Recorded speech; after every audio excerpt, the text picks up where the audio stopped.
Olá, bem-vindos. Hoje a gente vai mergulhar nos documentos bem focados em modelagem na engenharia de software. Temos aqui materiais que detalham conceitos, técnicas essenciais, sabe? Tipo modelos conceituais e a famosa UML, a linguagem de modelagem unificada. Nossa missão aqui é tentar extrair o principal mesmo para a gente entender como visualizar, como especificar e construir software de um jeito, assim, mais eficaz.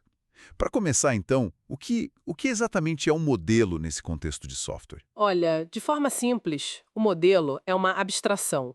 É uma simplificação, né? Seja do problema que a gente quer resolver ou da solução que a gente está propondo. Uma simplificação. Isso. Serve para quê? Para visualizar melhor, para entender o sistema, para especificar decisões que a gente toma, também guia a construção, o que a gente chama de engenharia direta, e, claro, para documentar o sistema. Entendi. No fundo, a ideia é reduzir a complexidade, sabe? E diminuir a ambiguidade.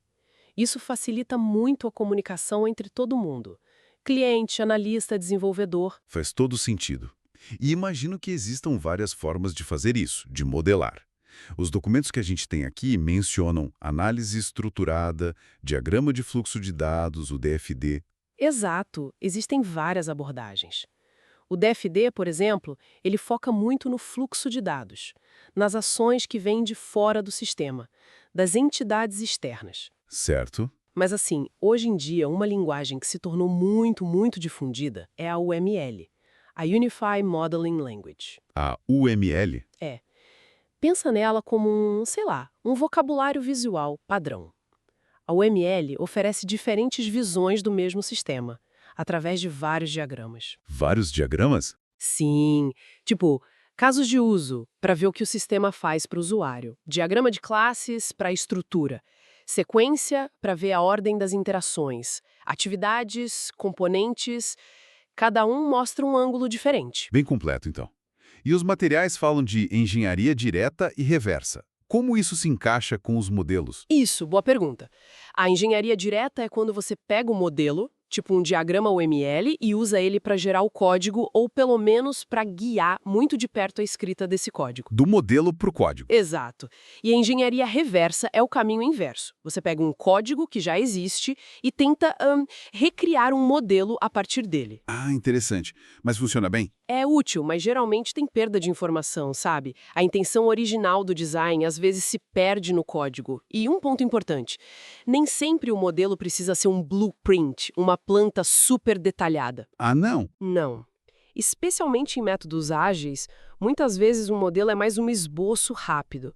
Serve para quê? Para ajudar a pensar, para discutir uma ideia, para tomar uma decisão, não necessariamente para ser aquela documentação final pesada. O valor está em clarear as ideias, né? Entendido. Clarear as ideias. Então, vamos focar um pouco no modelo conceitual. Como a gente começa a construir, por exemplo, um diagrama de classes? Como a gente acha os conceitos importantes?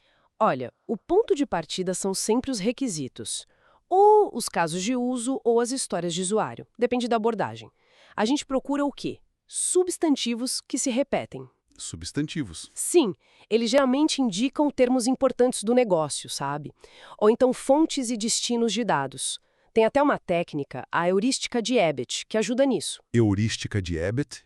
Ela sugere, por exemplo, nomes comuns podem virar classes, verbos podem indicar operações ou relações entre as classes. Ah, tipo, se o requisito diz, o cliente faz um pedido. Isso, cliente e pedido tem cara de classe.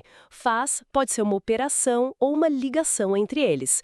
E os conceitos que a gente identifica como chave é bom descrever textualmente, tipo num dicionário de dados. Legal essa heurística. Parece útil para dar o pontapé inicial. E aí esses conceitos viram as classes no diagrama. Como elas se ligam, se relacionam? Através das associações. Uma associação é basicamente a linha que conecta duas classes no diagrama. Ela mostra que existe uma relação estrutural entre objetos daquelas classes. Certo. A linha conectando. E nessa linha é crucial definir algumas coisas. Primeiro, a multiplicidade. Multiplicidade.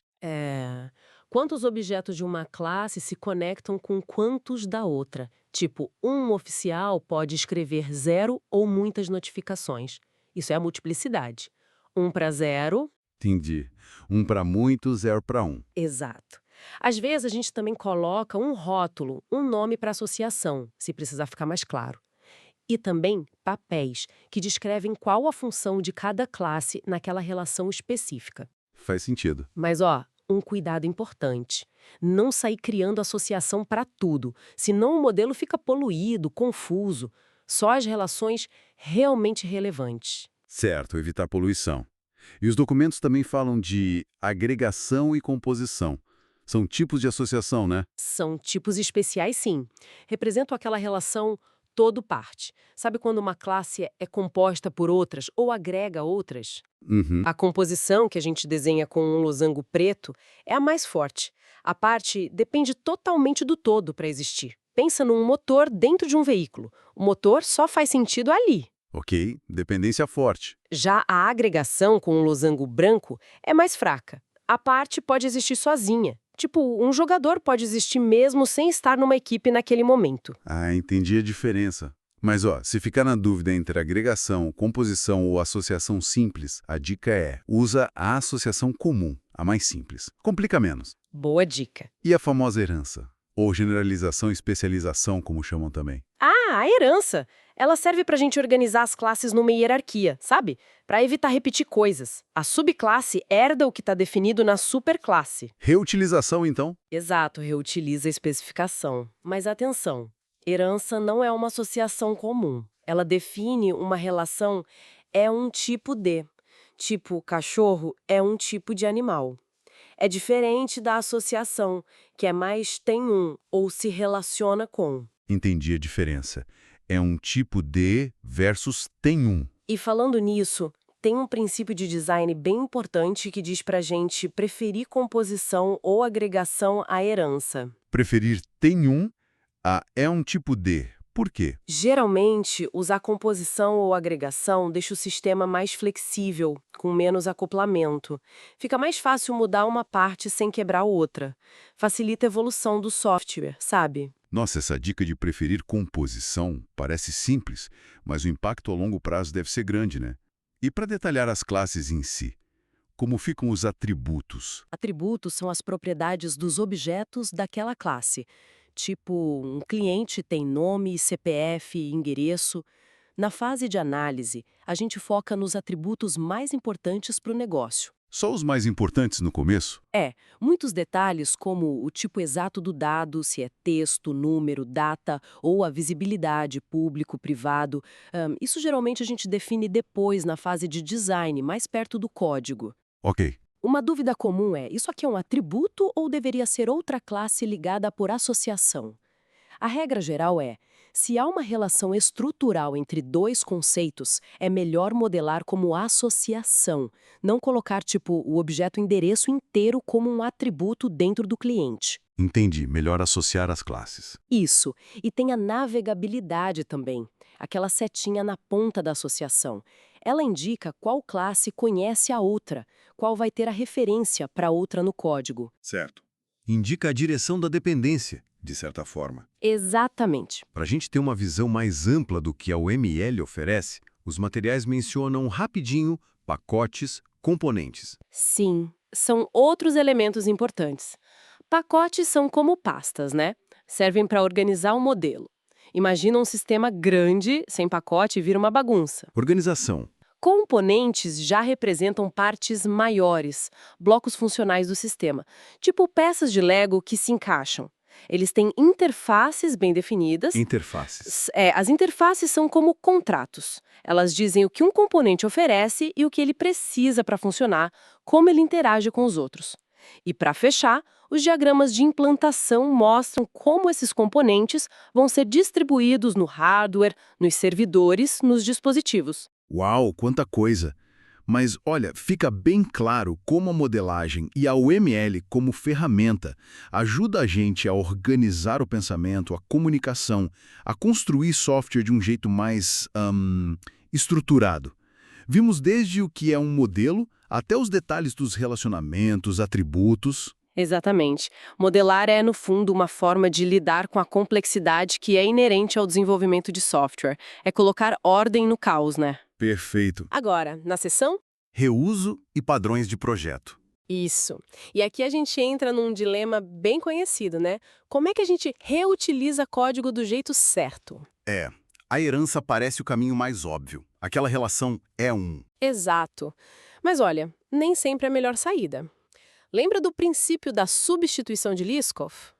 A ideia é que um subtipo tem que poder substituir o tipo base sem dar problema. Ah, sim, lembro da discussão. Pois é, aquele exemplo do mais 7 que estende hashtable é clássico. O mais 7 quer garantir elementos únicos, então ele sobrescreve o add. Só que ele herda o add all do hashtable sem mudar. E aí? E aí que esse add all herdado pode acabar colocando elementos duplicados, porque ele usa a lógica do hashtable, não a do set. Quer dizer, o mais set não se comporta mais como um hashtable em todas as situações. Quebra o contrato do set. Então, usar a herança assim, sem pensar direito, pode gerar uns comportamentos bem estranhos, né? Quebrar a lógica do sistema. Qual seria a alternativa mais segura, então? Bom, aí entra a delegação. É a relação tem um. Tem um. Isso. Em vez da classe ser outra coisa, ela tem outra coisa e usa ela para fazer o trabalho. Ela delega a tarefa, sabe? Ah, tipo composição ou agregação? Exatamente. Isso favorece muito a coesão, porque cada classe cuida do seu pedaço e diminui o acoplamento. As classes ficam menos dependentes umas das outras. Faz sentido, fica mais fácil de testar, de dar manutenção, menos chance de quebrar tudo quando mexe numa parte, imagino. Justamente. Menos interdependência, muito mais flexibilidade. E como isso funcionaria num exemplo mais prático assim? Pensa num jogo. A gente tem vários personagens. Mago, guerreiro, criança. Eles têm coisas em comum, mas comportamentos bem diferentes. Tá. Aí surge a necessidade. A gente quer que o mago possa voar. Mas, claro, o guerreiro, a criança não. Como que a gente adiciona essa habilidade só pro mago sem, bagunçar o resto? Bom, se a gente colocar um método voar na classe base personagem, todo mundo herda. Mesmo quem não voa. Péssimo, né? Sim, não serve. Poderíamos tentar usar interfaces, tipo voa. Mas e se vários personagens voam do mesmo jeito? A gente ia ter código repetido. E outra, como que um personagem ganha ou perde a habilidade de voar durante o jogo? Com interface fixa, não dá pra mudar assim.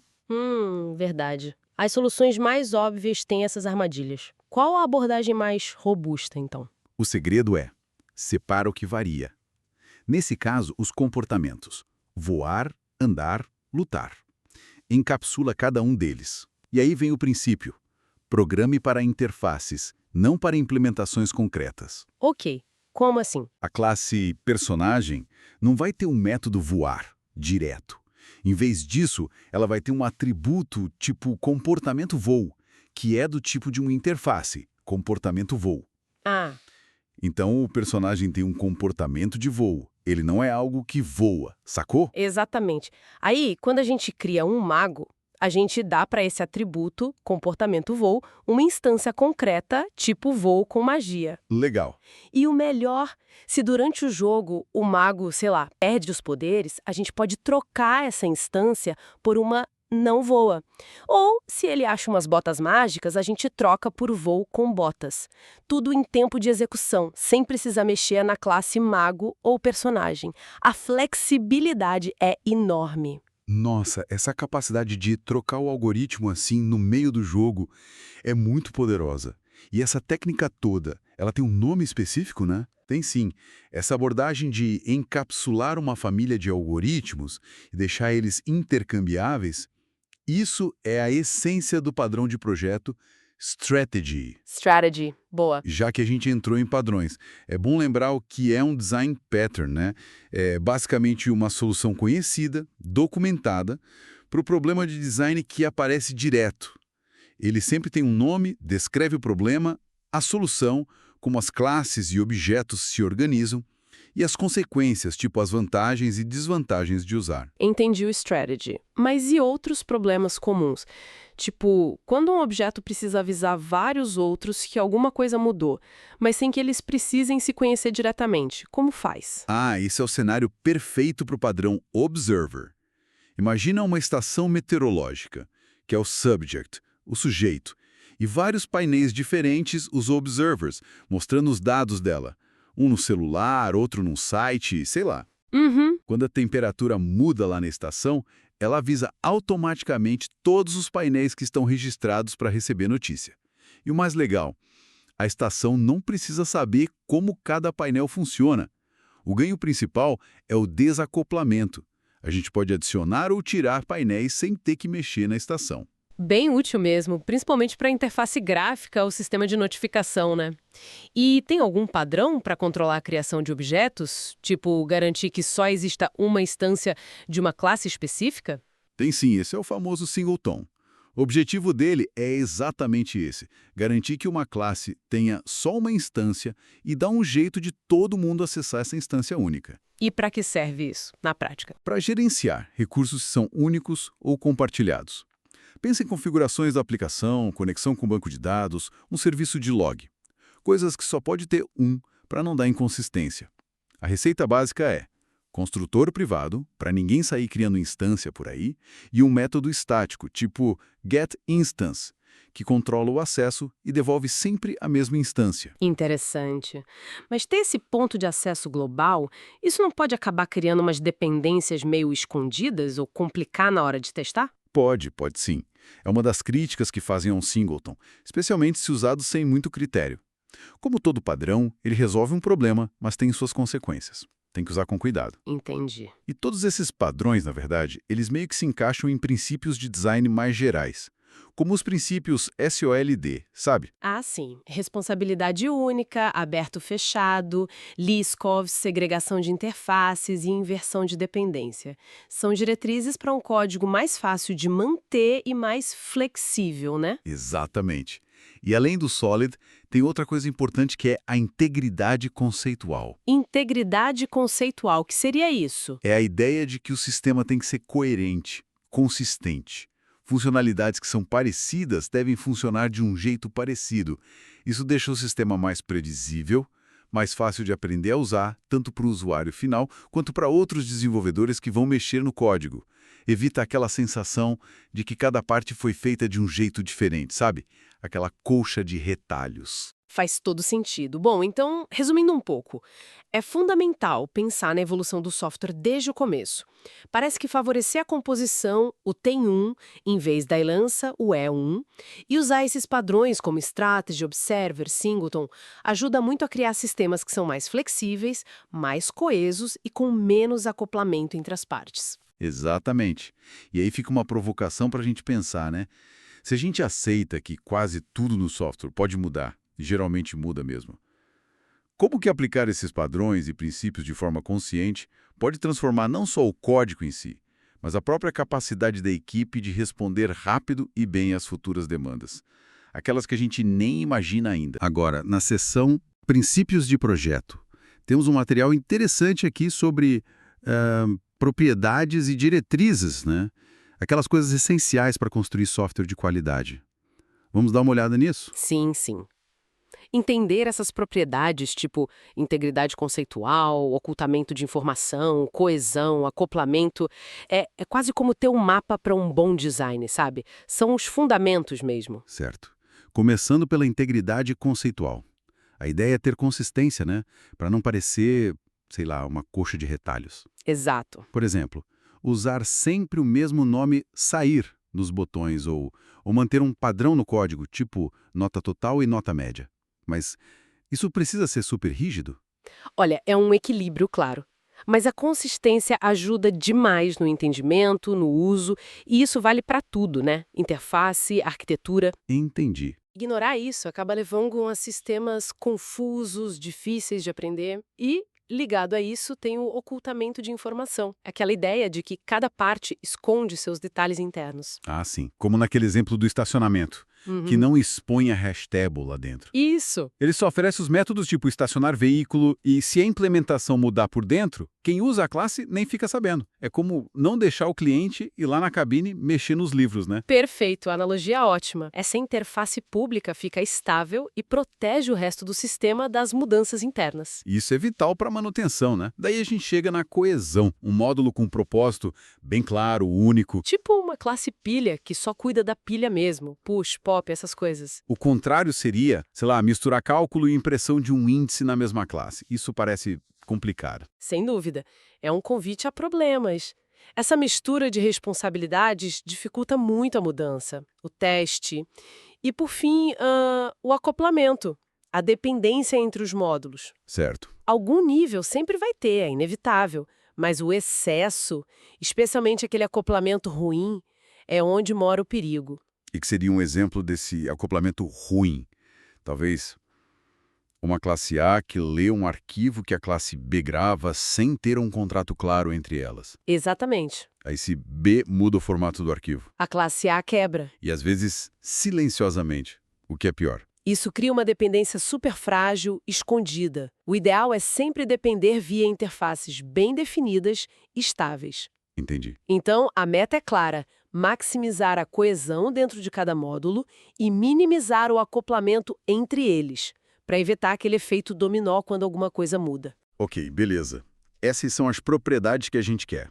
E os princípios tipo Solid, Demeter, eles ajudam a gente a chegar lá, certo? Começando pelo S, do Solid, o princípio da responsabilidade única, o SRP. Isso, que na verdade reforça muito a coesão. Uma classe, um motivo para mudar. Separar cálculo de apresentação, por exemplo. Faz sentido. Ignorar isso leva aquelas God classes, sabe?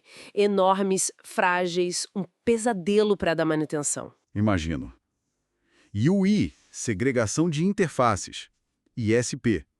Interfaces menores, mais específicas para cada cliente, como ter interfaces diferentes para funcionários CLT e públicos. Para um CLT não ter que ver um método tipo getSeApp que não faz sentido para ele. Perfeito. Evita essas interfaces gordas, inchadas. Aí vem o D, inversão de dependências, o DIP, que basicamente diz pra gente depender de abstrações e não das implementações concretas. Ah, como preferir usar list em vez de arraylist na declaração. Seria isso. Exatamente. Esse é o exemplo clássico. Isso te dá flexibilidade para trocar a implementação concreta depois. Sem quebrar quem está usando a lista. Deixa o sistema mais adaptável. Correto. E falando em flexibilidade, tem aquela recomendação: prefira a composição à herança. A herança, o E1, tem seu lugar, claro, mas a composição, o tem-1, geralmente oferece mais flexibilidade, sabe? E evita aquele acoplamento forte, as hierarquias muito rígidas que a herança às vezes cria. Faz sentido. E a lei de Demeter, aquela que fala para evitar as cadeias longas de chamadas, tipo objeto.getA.getB.getC. Fazer algo. Por que isso é tão ruim assim? Porque cada ponto ali naquela cadeia é um ponto de acoplamento. Você não depende só do objeto inicial, mas da estrutura interna de todos os outros no caminho. Qualquer mudança no meio do caminho pode quebrar essa cadeia toda. Demeter incentiva a gente a falar só com os amigos diretos, não com os amigos dos amigos. Entendi. Para reduzir a fragilidade do código. Legal. Agora, o O do Solid. Aberto-fechado, OCP. Aberto para extensão, fechado para modificação. Isso parece muito poderoso, mas como funciona sem deixar tudo complexo demais? Esse é um princípio forte. A ideia é poder adicionar comportamento novo sem ter que alterar o código que já existe e funciona. O exemplo do método sort, que aceita um comparador externo, é bom. Ah, sim. Você pode criar novos comparadores para ordenar de jeitos diferentes, por tamanho, ordem alfabética, o que for, sem precisar mexer no algoritmo do sort original. Mas claro, tem que ter bom senso. Aplicar isso cegamente pode levar a um excesso de abstração desnecessário. Entendi, não é para sair aplicando em tudo. E para fechar o Solid, o L, substituição de Liskov, LSP. Basicamente, se uma subclasse substitui a superclasse, ela não pode quebrar o contrato, né? O comportamento esperado. Exato. Se um trecho de código funciona direitinho com um objeto do tipo médico, ele tem que continuar funcionando se você passar um médico plantonista, que é uma subclasse. Desde que, claro, o médico plantonista não mude radicalmente o comportamento esperado de um médico naquele contexto específico. Se não, quebra tudo. Pois é. Violar o LSP gera uns bugs bem sutis e quebra a lógica toda do polimorfismo. Uau, quanta coisa para pensar na hora de desenhar o software. Fica bem claro que não é só fazer o código funcionar hoje, né? Tem que pensar em como ele vai evoluir, como vai ser mantido lá na frente sem causar dor de cabeça constante. Exatamente. E talvez a reflexão final, assim, mais útil seja: Quando a gente pega um código que está difícil de mexer ou que vive dando bug estranho, tentar diagnosticar qual desses princípios ou propriedades está sendo violado ali. Uhum. Será que é baixa coesão, acoplamento alto demais, está violando o SRP ou LSP? Identificar a causa raiz usando esses termos já é bom, já é meio caminho andado para encontrar uma solução melhor, mais robusta. Agora, na seção Implementação dos requisitos funcionais. Isso. Então, é aqui que a gente começa a descer para o nível mais técnico, né? Exato. Sair daquela parte conceitual dos requisitos e pensar em como o sistema vai ser construído mesmo, na prática. É a hora de transformar o que no como. Como que aqueles elementos que a gente definiu lá atrás, nos casos de uso, nas histórias, vão virar componentes de software de verdade. E parece que um caminho bem comum para organizar isso é usar aqueles estereótipos, né? Entidade, fronteira, E controle. exatamente esses três. São tipo rótulos que ajudam a gente a classificar as responsabilidades dentro do sistema. Facilita muito o design. Legal. E por onde a gente começa? Pelas entidades? Parece o mais fundamental? Sim, faz sentido começar por elas. As classes entidades são o coração do domínio do problema.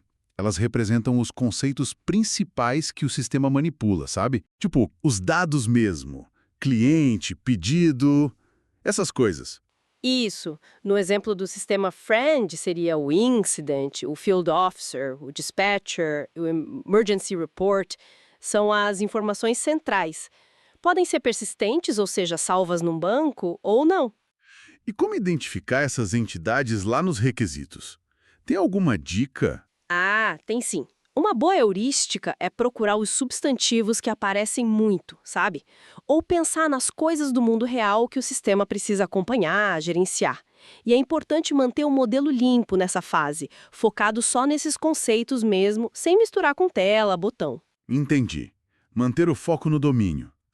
E as classes fronteira? O que elas fazem? As fronteiras, bom, o nome já ajuda, né? Elas são a interface do sistema com o mundo exterior. A pele do sistema, então? É uma boa analogia. São as telas, os formulários, os botões que o usuário interage, mas também pode ser uma API que outro sistema usa para conversar com o nosso. Então inclui comunicação entre sistemas também. Sim, sim, qualquer ponto de interação. No front seria o Emergency Report Form, a Dispatcher's Station, uma mensagem de confirmação tipo Acknowledgement Notice. Para achar essas, a gente olha para a interface mesmo, para os protótipos, para as mensagens que o sistema envia ou recebe. Certo. E o controle? Onde ele entra nessa história? O controle é o maestro, como a gente falou. Ele não tem uma representação direta no mundo real, tipo um cliente ou um pedido. A função dele é orquestrar. Orquestrar como assim? Ele pega informação que chega pela fronteira, por exemplo, dados de um formulário, e coordena as ações para realizar uma funcionalidade. Ele conversa com as entidades para buscar ou salvar dados, aplica as regras de negócio. Então ele que contém a lógica da funcionalidade em si. Exato. Tipo, no Friend, para registrar uma emergência, teria uma classe Report Emergency Control. Ela recebe os dados do formulário, fronteira, cria ou atualiza o Incident e o Emergency Report, entidades, e gerencia todo esse fluxo. Geralmente, a gente tem pelo menos um controle para cada caso de uso ou funcionalidade principal. Entendi a divisão. Entidade é o dado, fronteira é a interação, controle é a lógica que conecta os dois para fazer algo acontecer. Mas por que essa separação toda? Não deixa o sistema mais complexo, com mais classes? Olha, pode parecer no começo, mas é um investimento que vale muito a pena. Tem 3 motivos principais: coesão, manutencionalidade e baixo acoplamento. Certo? Coesão é cada um no seu quadrado fazendo uma coisa só. Isso. Cada tipo de classe tem uma responsabilidade bem definida. E a manutencionalidade. Pensa comigo, o que muda mais num sistema? A interface, né? O layout, um botão. Com certeza. A interface muda o tempo todo. Pois é, as regras de negócio, controle, também mudam, mas geralmente menos que a interface. E as entidades, a estrutura dos dados, tendem a ser a parte mais estável. Ah, entendi. Separando assim, se eu mudo a tela, fronteira, Eu não preciso idealmente mexer na regra de negócio, controle, ou na estrutura do banco, entidade. Exatamente. Isola o impacto das mudanças. Reduz o acoplamento entre as partes. Se tudo estivesse misturado, uma pequena alteração visual poderia quebrar uma lógica importante lá no fundo. Seria um caos para manter. Faz todo sentido agora. É uma questão de organização para facilitar a vida depois. E como a gente visualiza essa dinâmica toda funcionando? Essa conversa entre as partes. Aí que entram os diagramas de sequência. Eles são ótimos para isso. Mostram a interação entre os objetos, instâncias dessas classes e IBC, e os atores passo a passo, para realizar uma tarefa. Tipo um roteiro da funcionalidade? Exato. Mostra quem chama quem, qual mensagem é passada, em que ordem. É um documento bem técnico que ajuda muito quem vai escrever o código depois. E tem um jeito padrão de fazer esses diagramas, seguindo essa lógica de entidade, fronteira e controle? Tem uma heurística bem comum, sim. Geralmente começa com um ator que dispara a ação, tipo o usuário. Ok, Esse ator interage com um objeto de fronteira, a tela, por exemplo. certo. A fronteira, então, chama o objeto de controle responsável por aquela funcionalidade. O maestro entra em ação. Isso. E o controle vai conversar com as entidades necessárias para ler ou gravar dados. Às vezes, a fronteira pode até buscar um dado simples direto da entidade, mas o fluxo principal é esse: ator, fronteira, controle, entidade. Entendi a sequência. Parece lógico. E aqui tem uma regra de ouro, muito importante. Objetos de entidade nunca, jamais, devem chamar ou depender de objetos de fronteira ou controle. Ah, é. Por quê? Pensa bem, a entidade representa o conceito puro do negócio, o dado. Ela não tem que saber se vai ser mostrada numa tela web, num app ou num relatório. Ela tem que ser independente disso. Para poder ser reutilizada, talvez. Exatamente. Para ser reutilizada e para manter o baixo acoplamento. Se a entidade dependesse da tela, qualquer mudança na tela poderia quebrar a entidade. Manter as entidades limpas e independentes da interface e do controle é fundamental. Entendido. Isso me reforça toda aquela ideia de separação de responsabilidades e baixo acoplamento. Então, essa abordagem EB e os diagramas de sequência dão um caminho bem estruturado para a gente implementar os requisitos funcionais de um jeito organizado. Sem dúvida. São ferramentas conceituais poderosas para projetar software que seja não só funcional, mas também mais fácil de entender, de manter e de evoluir no futuro. Agora, na seção decomposição em componentes, a ideia aqui é segmentar o software, né? Dividir em blocos funcionais, podem ser componentes, camadas, até serviços. E isso inclui, identificar as dependências, sabe? Definir as interfaces, o que cada parte oferece, o que ela precisa das outras, e até planejar como isso roda no hardware, onde guardar os dados. Exato. E essa abordagem ela traz benefícios bem importantes, né? Primeiro, simplifica a complexidade geral do sistema. Fica mais fácil de entender. E também facilita o reuso, sabe? Ou até substituir uma parte se precisar. Melhora a manutenção, padroniza como os serviços são expostos, como as dependências são gerenciadas. Aí um bônus. Dá para desenvolver partes diferentes ao mesmo tempo, em paralelo. Falando nessas dependências, isso significa que partes internas de um componente usam coisas de outros, ou são usadas por ele, certo? A arquitetura do sistema acaba sendo expressa assim, né? Pelos componentes, os serviços que eles mostram para fora e essas conexões todas. Isso. E um serviço, nesse contexto, pensa num conjunto de operações, métodos, funções, sabe? Eles dão acesso a funcionalidades específicas do componente. E são expostos por interfaces públicas. Cada serviço tem sua interface, com as operações bem definidas. Nome, o que retorna, os parâmetros que recebe, é a assinatura. E um componente pode até ter várias interfaces para oferecer serviços diferentes. Entendi. Então, o grande objetivo por trás disso tudo é duplo, né? Por um lado, aumentar a coesão, quer dizer, fazer com que cada componente tenha um propósito claro, seja consistente no que faz, e por outro, reduzir o acoplamento, diminuir as dependências para que, se você mexer em um lugar, não quebre todo o resto. Uhum. Um exemplo clássico disso é o acesso a banco de dados. Imagina, se um monte de componentes diferentes fala direto com o banco, aí muda alguma coisa na interface do banco, vira um pesadelo para ajustar tudo. A solução mais comum é criar um componente no meio, um intermediário só para falar com o banco. Aí você isola o resto do sistema dessa dependência direta. Isso reduz bastante o acoplamento. Mas criar esses intermediários, isso sempre adiciona uma camada a mais, né? Uma peça a mais no jogo. Isso não pode acabar pesando, sei lá, talvez no desempenho ou na complexidade de gerenciar tudo isso? Sim, é um ponto super importante. Introduzir esses componentes intermediários aumenta o que a gente chama de granularidade. Exige mais planejamento, claro, mais código para escrever e pode sim ter algum impacto no desempenho.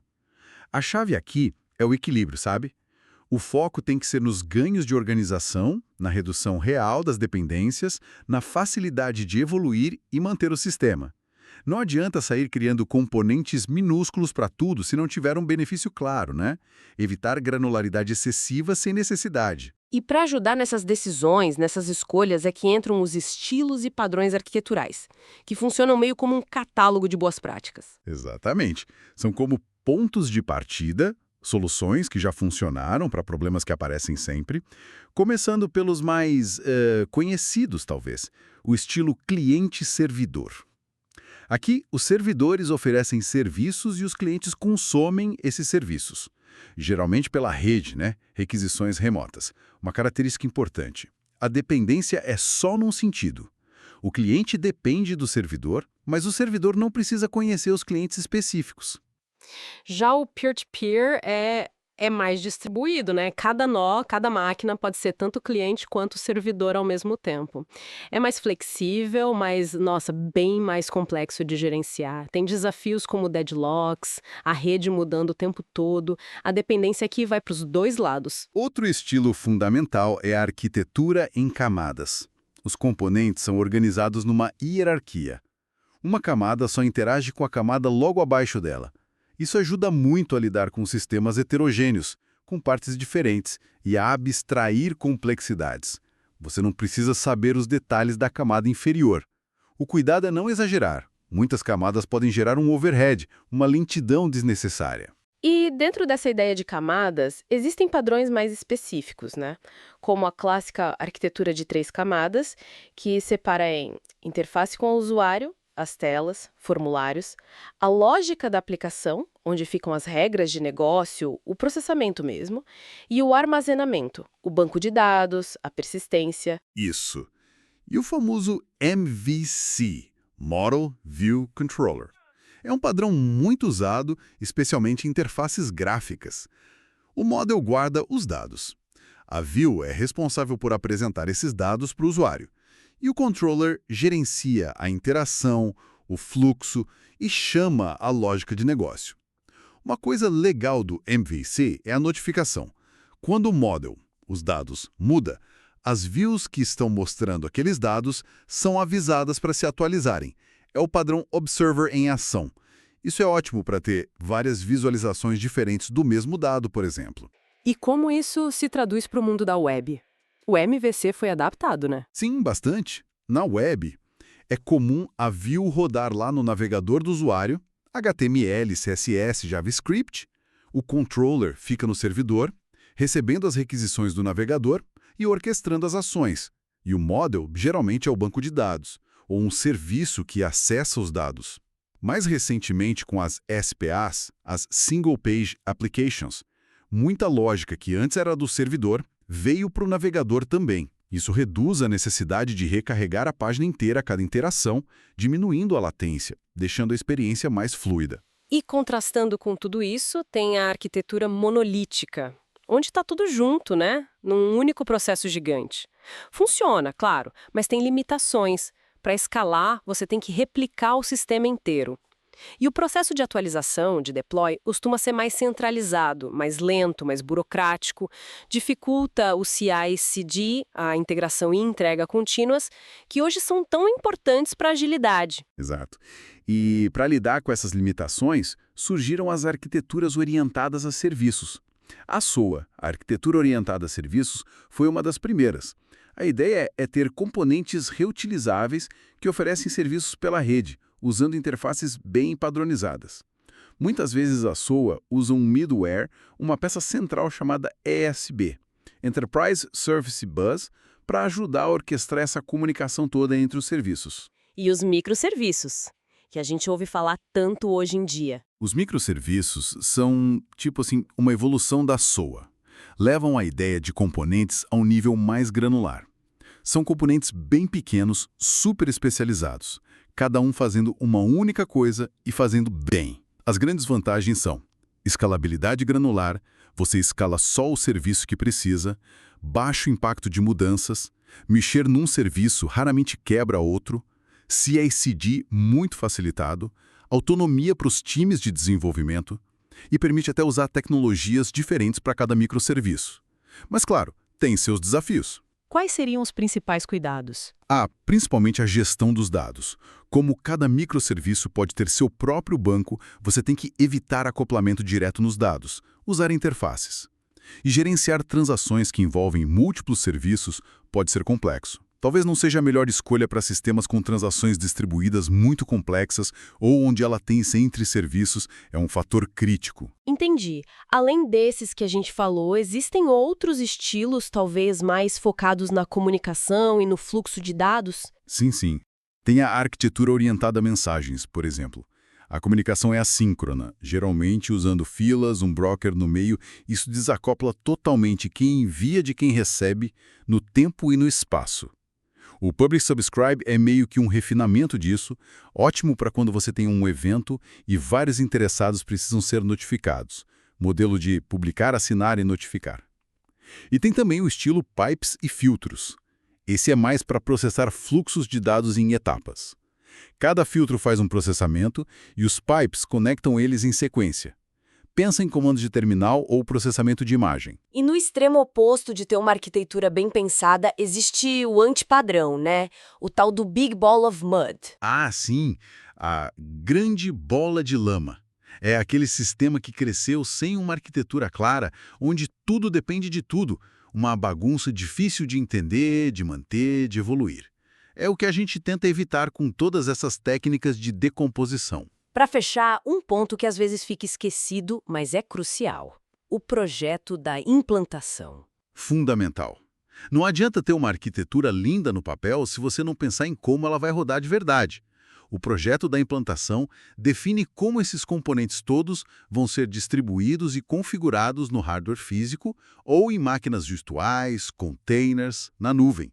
É onde a arquitetura lógica encontra a infraestrutura real. Perfeito. Com essa visão geral, acho que cobrimos bem a decomposição e os diferentes estilos arquiteturais que apareceram nos documentos. Agora, na seção testes de software, vamos falar de quando a coisa não sai como esperado, né? Temos primeiro o defeito, que é a causa raiz, o famoso bug lá no código. Isso, e esse defeito ele pode levar a um estado de erro.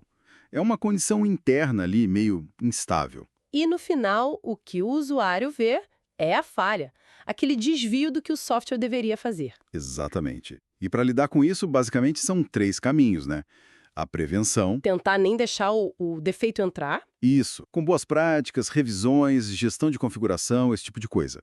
Depois vem a detecção. Aí sim, é onde entram os testes para achar o que já está lá. E por último, a tolerância, que é tipo, mesmo que uma falha ocorra, o sistema tenta continuar rodando ou pelo menos se recuperar de forma elegante. Tratamento de exceções, redundância. certo. E a lógica é clara, né? Quanto antes a gente acha um defeito, nossa, muito mais barato e fácil de arrumar. Com certeza. Mas tem aquela frase famosa do Dijkstra, que é bom sempre lembrar. Qual? Que um teste só pode mostrar a presença de bugs. Ele nunca garante a ausência deles. Fundamental isso. Quer dizer, não dá para ter 100% de certeza. Exato. E é um lembrete de que testar tudo, simplesmente, não dá, é inviável. Por isso que testar tem custo, exige pensar, exige estratégia. Não é só sair clicando. Definitivamente não.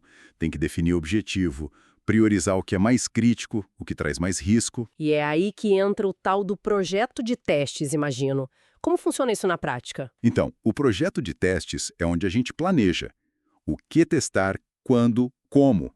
Ele define os casos de teste. Que são os cenários específicos. Isso, com dados de entrada e, muito importante, os oráculos. Oráculos? Tipo, uma bola de cristal? Quase. O oráculo é a resposta certa. Pode ser uma pessoa, um especialista, olhando o resultado e dizendo, tá certo ou tá errado. Ou pode ser um outro sistema, que compara a saída com um valor que a gente já sabe que é o correto. Ah, entendi. É o gabarito do teste? Perfeito, é o gabarito. E claro, muitos desses casos de teste hoje em dia a gente automatiza. Mas tem que cuidar, né? O software muda, o teste tem que mudar junto. Faz todo sentido. E como esses testes se organizam? Ouvi falar que tem tipos diferentes, níveis. Sim, sim. A visão clássica divide em níveis, né? Começa bem pequeno com os testes unitários. Unidade? Tipo uma função? Uma classe? Exatamente. Foco na menor partezinha do código que faz sentido testar isoladamente. Geralmente, o próprio desenvolvedor que escreveu o código faz esses testes. É para ter certeza que aquele pedacinho ali está fazendo o que ele prometeu. Tipo, checar cada tijolo antes de levantar a parede. Ótima analogia, é isso mesmo. Beleza, chequei os tijolos. E agora? Agora a gente une os tijolos e vê se eles encaixam. São os testes de integração. O foco aqui é ver se os diferentes componentes, os módulos, conversam direito entre si. Testa as interfaces. E como faz isso se uma parte ainda não está pronta? Boa pergunta. Aí entram os stubs, que simulam essas peças que faltam, e os drivers, que simulam quem está chamando a peça que a gente quer testar. E hoje em dia, a abordagem mais forte para isso é a integração contínua. A cada pequena mudança no código, a gente já integra e roda os testes automaticamente. Ajuda a pegar problema de encaixe, ó, rapidinho. Legal. Então, unidades ok, integração ok, o sistema inteiro. Aí chegamos nos testes sistêmicos. Agora a gente olha o produto completo, funcionando como um todo. A gente verifica se ele cumpre os requisitos funcionais, ou seja, o que ele tem que fazer. E como isso é feito? Olhando código? Muitas vezes não. Frequentemente é teste de caixa preta. A gente só fornece entradas e vê se as saídas estão corretas, sem se preocupar como ele faz lá dentro, tipo um usuário mesmo. Entendi. E também é aqui que a gente valida os requisitos não funcionais, desempenho, por exemplo. Tem o teste de estresse, que é para forçar o sistema até o limite, ver onde ele arrebenta. Tem teste de volume, de segurança, vários tipos. E a prova final com o cliente? Essa é a hora dos testes de aceitação. O foco muda totalmente para a perspectiva do usuário, do cliente. A pergunta é, isso resolve o meu problema? É útil? É usável no dia a dia? E tem tipos diferentes disso também. Tem o teste alfa, que geralmente acontece no ambiente do desenvolvedor, mas com alguns usuários ou clientes dando um feedback inicial. E o teste beta, que já roda lá no ambiente do cliente com usuários reais usando por um tempo. É o selo de qualidade do usuário, digamos assim. Entendi. Além desses níveis, você falou de testes automatizados. Parecem super importantes hoje. Ah, fundamentais.